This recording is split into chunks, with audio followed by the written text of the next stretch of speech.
Chư chật bế khơi đà ra thái lô tạ phá rần dố, phó xa được đong nâng mờ nghịch máy srap tay nẹ niên sụp hệ cô sma, phó xa nà sống, tơ căn bóng ôn pro chia bù rọt khmai bạch nì. Đà ra thái lục tạ phá rần dố, đai chia đà ra thái đồng bộ kê bằng ó hiên bằng họ sát nị dạy được đong lại cá, nâng mờ nghi một căn Campuchia, tăng minh nhiều nhớ, cõi sầm đáy ác kẹ mồ há xe na bạ đây địch cho hồn sán pro thiên pro sập phía, miên pro sát thá, bật ca chạm giải sai phiệp dùng thái lơ cân chọ tùa túa, nâng triển đó ca chụp nòng cho tùm đình thái máu Campuchia, srap tay đà ra sầm đánh thái rụt ní, hiên bằng họ sát bạch ní thá, nhom có chăng bị hít cá đã protest nè anh đáy quân tay protest nè miền ấy ao bị hít cá tế lợt lên tái cất mình tranh phóng tha miền ấy ai bị hít cả bàn mình tay quần nó đa ra xong đánh thay rụt ní bên thái tiệt thá miền ấy của ai bị hít cả tới đường phía con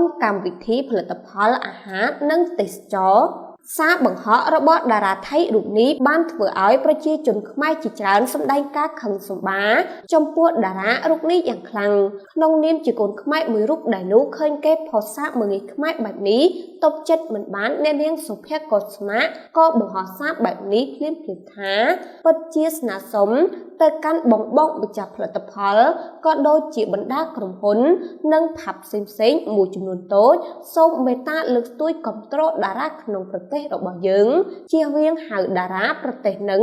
មកកាប់លុយនៅស្រុកយើងក៏ចង់សូមចិត្តបងប្អូនអ្នកគាំទ្រមួយចំនួនតូចដូចគ្នាយើងស្មោះត្រង់ណាស់យើងស្រឡាញ់គេណាស់តែគេមិនដែលស្រឡាញ់យើងនឹងឲ្យតម្លៃយើងទេគួរណាស់យើងងាកមកគោរពស្រឡាញ់មកគាំទ្រតារាប្រទេសយើងវិញការលើកឡើងរបស់អ្នកនាងសុភ័ក្រកុស្មាបានធ្វើឲ្យអ្នកលេងបណ្ដាញសង្គមចូលទៅបញ្ចេញមតិថាគាំទ្របង100%ពេលហៅពួកនឹងមកពួកនឹងធ្វើសើចតែមុខយើងទេនៅពីក្រោយវិញមិនបាច់និយាយអាមួយនឹងក្នុងរឿងអីក៏ទូឆ្លើយដែរដោយសារសន្តានវិញចឹងមែនអានេះក្នុងរឿងទូអាក្រក់ហើយសន្តាននៅក្រៅរឹកហើយថោកទៀតមើលមុខតារាឲ្យលំផុង